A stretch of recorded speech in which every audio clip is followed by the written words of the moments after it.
today's YouTube tutorial, I'm going to show you how I do white fur on white paper using this black and white kitten that I've started. So as you can see, we've started getting the black fur in. It still needs a bit of work. This is on the Fabriano Artistico hot press watercolour paper. It's the £640 weighted paper, so the heaviest weight in extra white.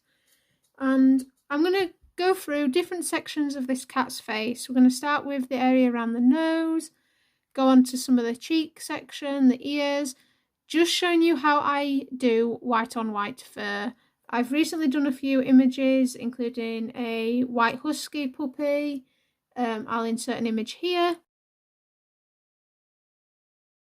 I've done a white husky in a sled team on snow. Again, I'll insert an image in here. And by me doing these images, I've had a lot of questions asking me, how are you doing white on white fur? How are you doing white pencil on white fur? And the trick is there isn't much of a white pencil being used. I use the white pencil for burnishing, but a lot of the colours that you're going to see me use are my cold greys, my warm greys, some pinks, some blues, maybe some greens, browns, every colour but white. Like I say, the white I just use to burnish. I don't actually use the white pencil to create white fur. So yeah, I am going to get on with this. I hope you learned something. If you could like my video, that would be gratefully appreciated. Subscribe if you haven't already. Let me know in the comments any tutorials that you'd like to see in the future. And yeah, I hope this helps. So when I'm coming in to do the white fur, we're starting in this area around the nose and the mouth. And I'm going to have a really good look at my reference photo. And the first thing that I'm looking at when it comes to my reference photo is the area warm in tone or is it cold in tone? So do we have any blue tones running through the coat or is it more yellow tones? Now the areas around this muzzle, there's a bit of both. Closer to the nose and the chin is definitely warm toned, more yellow tones. So my base layer will be a warm grey one. This is more obviously warm grey. But when we come to maybe the cheeks and this area under the eyes, we're going to start bringing in the cold grey ones. So you really need to pay close attention to your reference photos. You really want to look where your warm areas are and your cool areas. So I'm going to start by adding this base layer of warm grey one just around the nose. I'm applying a decent amount of pressure because I want to smooth out the tooth of this paper, but I don't want the tooth of the paper to be completely removed, so that I can't draw future layers on. And I'm following the fur direction still. A little circular because around the nose it looks quite velvety in texture, so I don't want it to look too fluffy yet. And I'm just going to follow the structure where I can see the warm tones to about there. And I will do the same on this side of the nose. I'm ignoring this section because this is actually still part of the nostrils that I need to finish.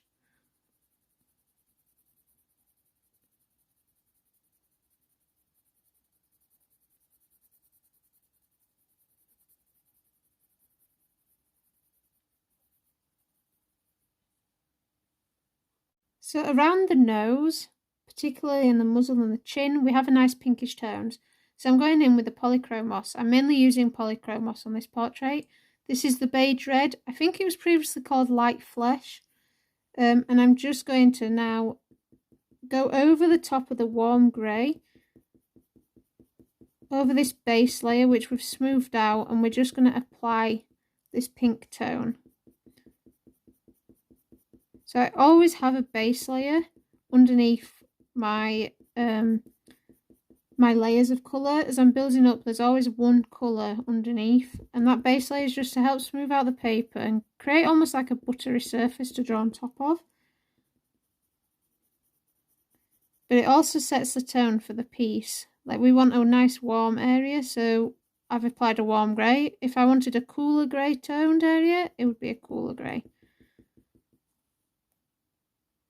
Okay, I'm then going to come in with the cinnamon from the Polychromos range, just because this area is a slightly darker pinkish tone. I don't want it to be a bright pink, so I find that the cinnamon and the beige red Polychromos pencils work really well for areas like this. And this is just all about building up those layers to create the colour that you want. I'm also making sure that I apply slightly close to the nose because I want this to blend. I want it all to look seamless.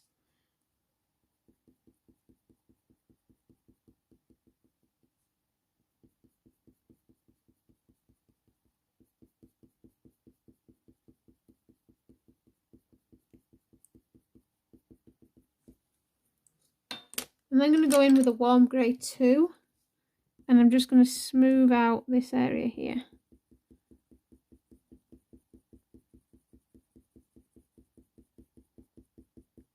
So this is the start of creating white fur, and you can see I've not used any white yet. We've used pinks and greys.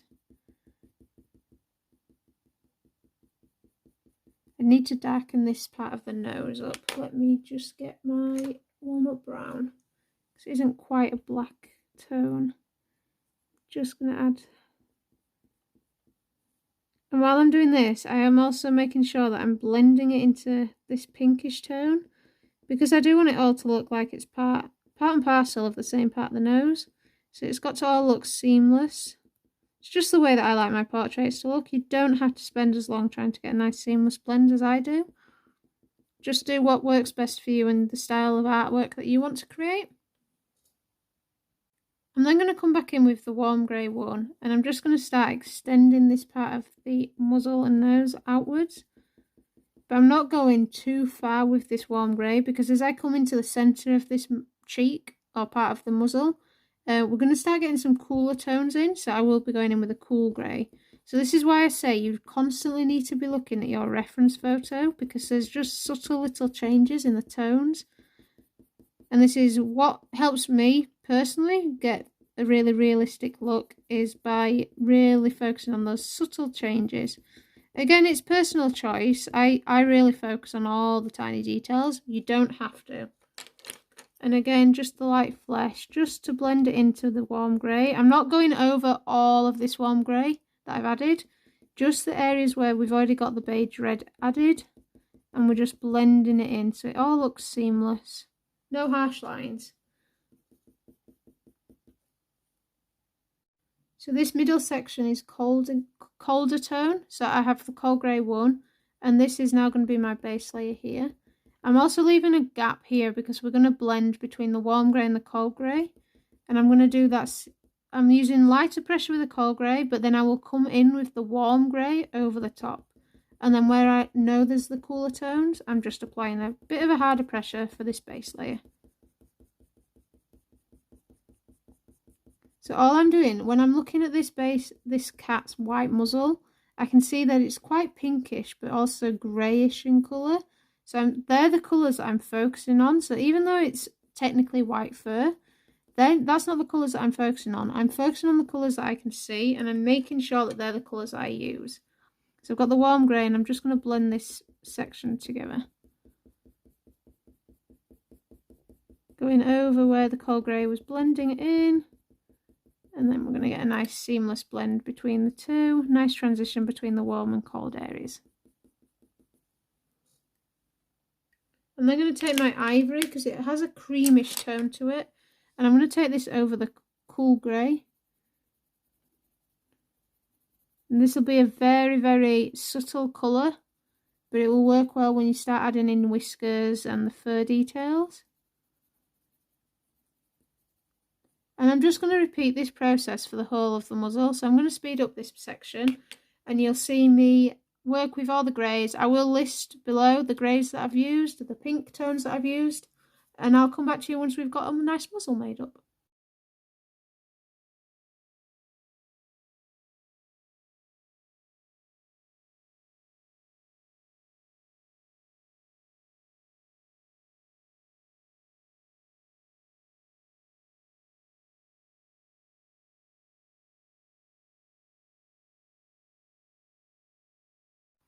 So as you can see, we've started getting this muzzle in place now, and just by using the warm greys, we're still looking like it's white fur, but you can now see the difference between the white of the paper and the white fur. Now, making sure that your darks are dark is really going to help with your white fur when you come to add it.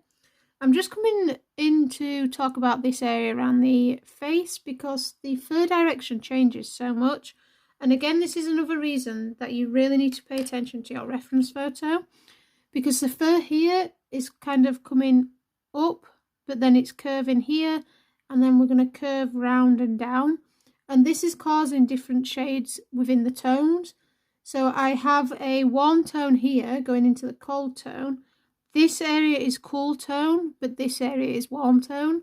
So you really focus on the fur direction changes as well as the colour tones, whether it's warm or cold, for the white fur that you're using. So this fur is mainly going to be the warm greys, the cold greys that I'm using. And the pinks, there's a lot of pinkish tones coming into this fur, especially around the lip, and we're going to have some around this eye as well. So here I've used the warm tone, the warm grey one, sorry, but then it comes into a cool tone here as it's curving round the face. So remember that underneath the fur you always have the structure of the animal, which is why you really need to focus on the fur direction. And this, whenever I have a warm and cool tone, I'm also mixing, blending them, blending over the areas nearby, blending it to the areas next to it, and this is how you're going to get a nice seamless blend in the different areas.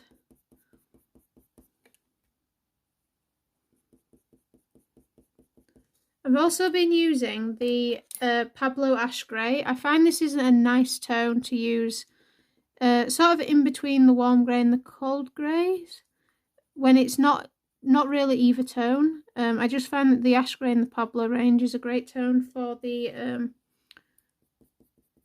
base layers. I do use that a lot. So you can kind of see now that we're sort of following the fur direction. There will be fur detail being added in here. And then because we have the pinks of the eye, we're just going to blend this slowly in, just so that it all transitions nicely between each other. I'm also paying attention to the reference photo. I have removed this little kitten had a little eye bogey. So I have removed that from my drawing. Just because it's not something I wanted people to focus on. Just going to sort out this colour in the eye. So I work back and forth. If I need to darken areas, I'll darken areas. It's how it works best for me. So we have this area here. I need a warm grey too. So sticking with the warm grey, and I'm just going to start now adding some of the finer details where this fur is sort of coming together and creating a rise where the fur is changing direction. I'm also going to come in, once I've done this with the warm grey, another colour that I use a lot. I use the metallics from the polychromos a lot within the white fur.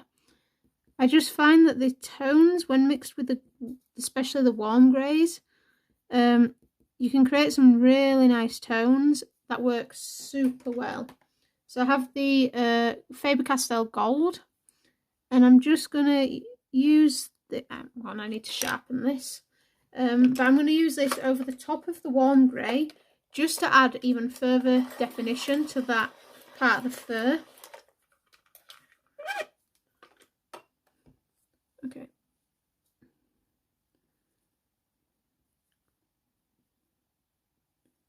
And we're just going to very lightly bring in this gold. And it's curving round here as well.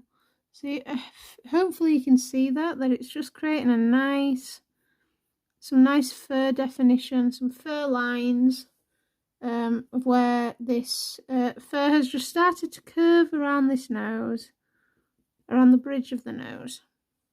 And then going in with the cold grey too to add some of the definition here. And this is all this is going to be. For the rest of this nose, it's just going to be a lot of the definition, cold greys, warm greys being mixed together. Building up the layers. Now, even though it's white fur, and a lot of people may think, oh, it won't take many layers, I do add quite a lot of layers. There's probably a similar amount to the rest of the fur. And this is how I build up my white fur.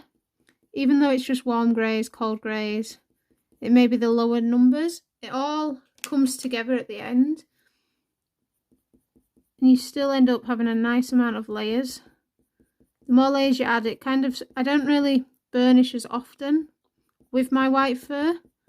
So the more layers I add, the more the pencil layers I add, the more it just naturally flattens out the tooth of the paper, which then means I don't have to burnish as often. And I'm just gonna keep going. So it's just a back and forth, adding details where I need it. I'm going to also come in with a slice tool to really highlight and accentuate some of these white fur lines that are crossing over. But I always do that at the end of a piece. When I'm going in with final details, I find it easier just to do it all at the end. So I've now got my cold grey, and we're going to sort of bring the white fur up into here. This is not as detailed, it's quite overexposed in the photo, so it's only going to be a bit of white grey, a bit of ivory, probably a bit of warm grey here where the fur's meeting. So yeah, I'll put you on a time lapse for this bit, just so you can see how I do the layers.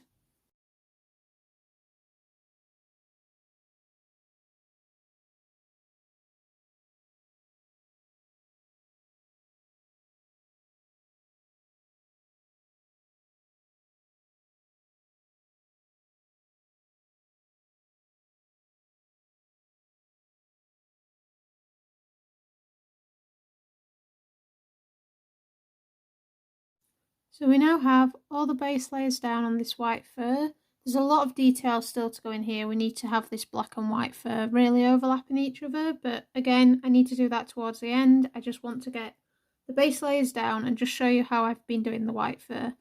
So you can see that all these colours of the cool greys and the warm greys are really starting to work together nicely. You can also see how much cooler this area of the face is compared to the warmer muzzle. So we're just going to keep going, and all you have to do is, as you're doing the portrait that you're working on, just keep focus on those cool and cold grey, the cool and warm areas of your portrait, and use your pencils with that areas. Look for any pinkish tones. I've also been going in with the Light Fast Arctic for the cool areas. I find the Derwent Light Fast, or even the Luminance Silver Grey, these are really great for blending if you don't want to go in with a pure white, but you want a bluish tone.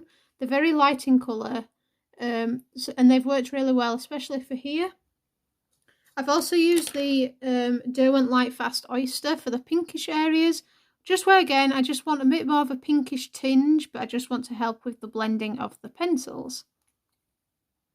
Now this part of the muzzle is where the chin or the muzzle is further in front of the cheek and the fur going down into the neck.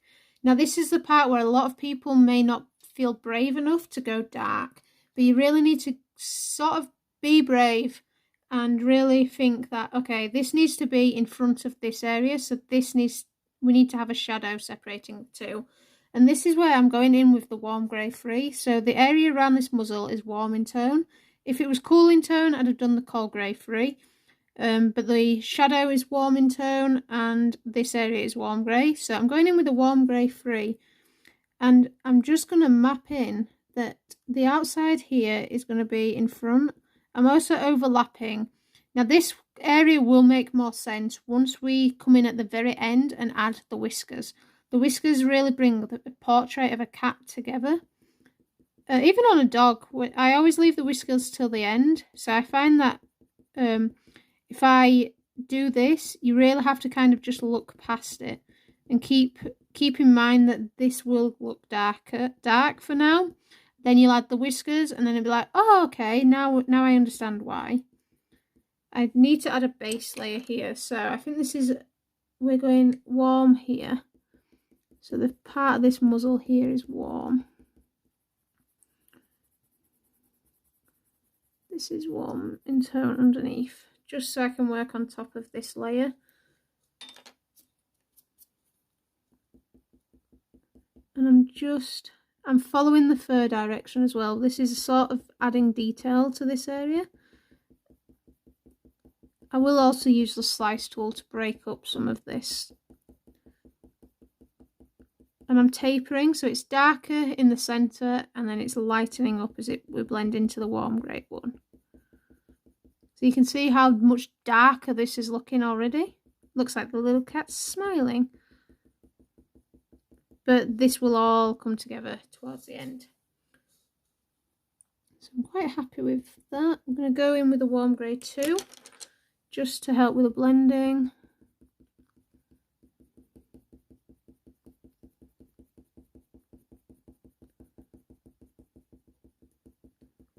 And I'm going to bring, as we come into the muzzle here, I'm going to bring this warm grey too in here. Darken up this side of the muzzle. So again, a lot of this will be hidden by whiskers. The slice tool will definitely come in use. I will put a link to my slice tool video, or the different methods to adding whiskers. So you could have indented your paper if you wanted to add whiskers to this cat. I like to use the slice tool method, so that's the method that I'll be using once the whole piece is in. But the indenting method would have worked very well for this cat as well, and you would have been able to see the whiskers straight away. So if you like to visualise the piece straight away, I would use the indenting method.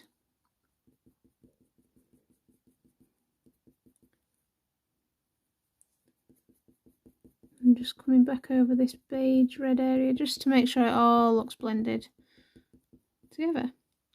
Like so. So you can see we're going darker, and once I've got this side of the face in, I bet I have to darken this up. But this can be scary for some people because you've gone dark quite quickly. Don't worry, it will make sense. So I'm just going to start coming in on this side of the face. So this will be like a warm grey and cold grey mixture. But then as we come up here, this is going to be quite dark as well. So I'm just going to time lapse it. I'll speak over describing what I'm doing. So what I'm doing here is using the base colour of warm greys and cold greys, mix them together, and ivory on top to create a creamish colour. This is going to help with the colours under the eye. I'm then going to keep using the cold grey and the ivory just to keep this colour that I need under this eye. I'm also making sure that I'm following the warm grey, and I'm going to start blending it into the cold grey area, so we've got a nice following the fur direction. Going in with cold grey free make those changes to darker greys, and then it's all about just building up the layers, going in with the warm greys, remember we want greys, and making sure you go dark. I know it sounds scary at first to go dark, but the darker you go, the more realistic it looks. Now you don't want it to go black because it's not black fur, it is grey fur, but keep going in with the warm grey free, the cold grey free, and this will help give you some contrast within your white fur. And I'm just going to keep repeating this process till I've built up this side of the face. So I'm going to show you how I do this under chin bit. As you can see, we're starting to get some nice form into the shape of the face. A lot more work needs to be done in here, but I like to see the piece come together. So I've got a nice few layers here, and then I'm going to come in and add more layers. Once we've got the chin in, this side of the face, we can start really looking at both sides of the face and adding and removing details. Again, by using the Tombow, the kneaded eraser, the slice tool. So the first part of this chin on this cat is we've got a nice pink tone here, like the lip coming down into the fur. So I'm not going to erase this graphite line yet, which is just indicating where the bottom of the chin is. We're going to work on her mouth here. So I'm actually just going to go straight in with the beige red. And I'm just gonna, now I've got to be careful that I know that this bit is the chin. It will get darker, but just as my base tone, I'm just using the beige red here as a nice pinkish tone. I'm then going to go in with the pink Madder Lake because this is a really bright pink area. And I'm just going to go over the top of that beige red. And now you can see it's darkening up, and this will soon look like it's underneath this fur, especially when you come in, if you're doing the slice tool technique. You'll add the fur over the top of this and it'll really help create that look that it's behind and underneath the top muzzle. So I'm then going to come in with a warm grey underneath this section. We will darken this up again. And I'm just going to add warm grey. Now I've got to keep an eye on my reference photo because this part of the muzzle is warm in tone. But then down here we definitely get the cooler tones. So I'm just going to come in with this warm grey one as a base layer. And then I'm going to go in with cinnamon. And I'm going to actually use circular motions because it isn't fur here. It's more like a velvety look to the lip. So we're just going to use circular motions here. And again, I'm blending so that it all looks seamless. I'll go back in with a pink madder lake just to really blend these two sections together. Back in with a cinnamon. Want this to look quite nice and pink. And then I'm going to go over the top, just glazing so the pencil's barely touching. Like so. So I'm going to measure. So I've not done the whole of the side of this muzzle, but I can look in by eyeing up that the warm grey and the pinkish tones come to about halfway down here. And then it's just curving round ever so slightly. And then it's curving up to again about halfway down that muzzle. And now all that is going to be a warm grey base layer. So I'm just going to add the warm grey base layer here. Now this is where you start seeing the way you need to darken up areas. So I'll probably have to darken up under here.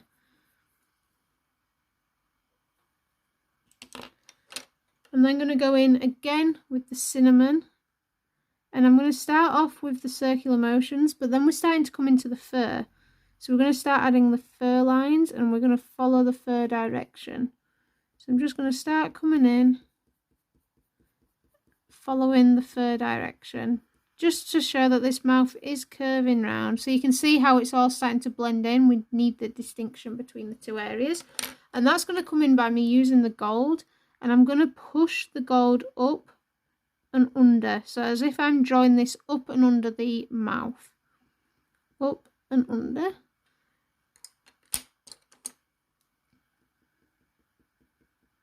up and under, and then in this little area just on this part going in with the gold, and then going to come back over again with the cinnamon, going up and under, and then bringing this in to here.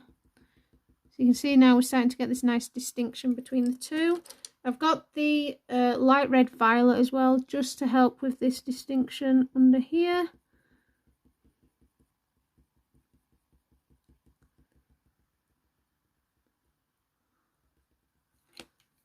And again, pink madder lake. So it's just constantly a back and forth between your reference photo and areas.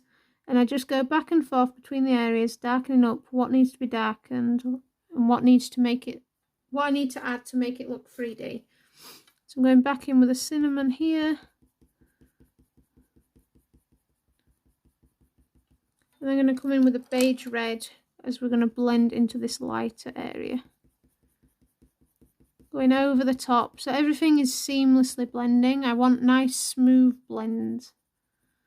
I'm going to take my warm grey too, just to help smooth it over and just give it another warm, darkish touch. Remember, this area is in shadow. It's underneath the chin, underneath the muzzle. It is in a bit of shadow here. And then doing, this is where I want a nice transition from the warm colours to the cool. So I'm going to have a nice warm grey one layer, and that's going to transition into a cold grey one layer.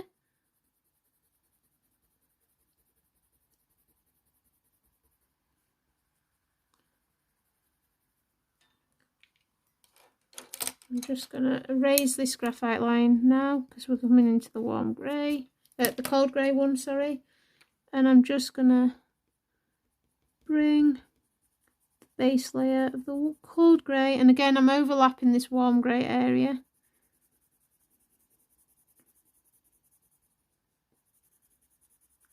Like so, and that's just going to create a nice area where the chin is going to be. Now I've not brought the chin far enough down because we're going to have this neck area is underneath the chin. So I want to bring some of the dark tones in before I then add the slice tool to help create the furs going over the front. Going back in with a warm grey here, and we're going to bring the beige red in to help with the fur. So I've got the beige red and I'm just following the fur direction. and just overlapping the two areas here. You can see now how this cat is now getting a nice chin.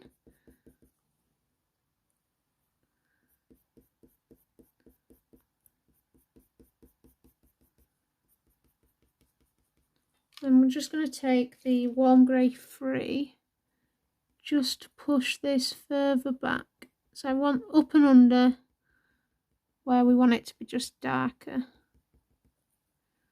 Again here, up and under. Going back with a gold, the pink Madder Lake, sorry, and I'm just bringing this pinkish tone in further down, just where I can see this pink tones. So if I show you with the slice tool, what I would be doing would be bringing some of these hairs over, and you can see how it just starts to bring in that definition that this is further behind. And I'm just going to bring in this highlight on the lips there. So yeah, so we're just going to keep going with this beige red, warm greys, just swapping between them till I've built up enough layers where I'm happy.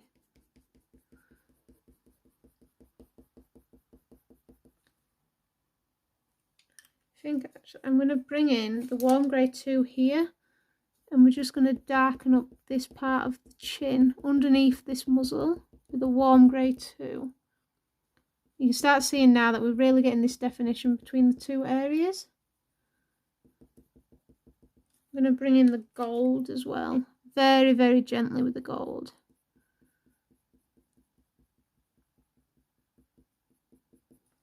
And I'm just going to blend that into a warm grey 1 section here, just because it is definitely warmer in tone, and blend that into the warm shadow there.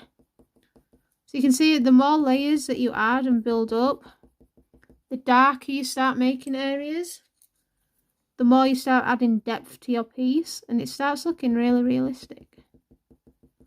This again, the warm grey 2. So you can see now we're really starting to get this cheeky character coming through now that we've added the chin. Just going to bring this warm grey 2 a bit further around with some hair detailing. Like that. So what I'm going to do now is I'm just going to continue working around the muzzle area with the greys. I'll time lapse it as I'm working on it, and I'll show you where we get to at the end.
So you can see that the more layers of the cold and warm grey I've had, we're starting to really see the form of this cat's face coming through now. But you can also see, compared to the white paper, we still look like we've got white fur. So the rest of this portrait is just going to be the same. It's going to be layering of the cold greys, the warm greys, me looking at my reference photo, using so many warm greys and cold greys, the golds, the pinks, blues. So when you're trying to draw white fur, really study your reference photo and always refer back to it. Really see what colours that you can see in there. I did a husky piece recently where there was so many colours used. If I show you here, you can see this is a white husky puppy, but you can see that I've got browns in here, I've got golden ochres, I've got yellows, I've got greens. If I shoot downwards, we have cold greys, warm greys, pinks, A lot of gold and copper was actually used in this fur. So you need to really study your reference photo, because the more you study it, the more you're going to be able to see all the colours that actually work together to create your white fur. As you can see, this is white fur on white paper. It still looks like white fur, even though I've used browns, greens and blues, and obviously a lot of greys. So just keep working, really study your reference photo, make any colours around it, your eyes, any other colours within the fur, make sure that's dark, because offering that contrast is really going to help this look like white fur. If you have any further questions, let me know in the comments below. If there's anything you'd like to see in future videos, again, let me know. I will show a finished look of this piece when it's done at the end, so you can see how I've built up all the colours for a finished piece. But yeah, if you would like to see anything else in the future, let me know in the comment box below. Please like this video if you haven't already, subscribe if you haven't already, and I'll see you in the next one. Bye guys.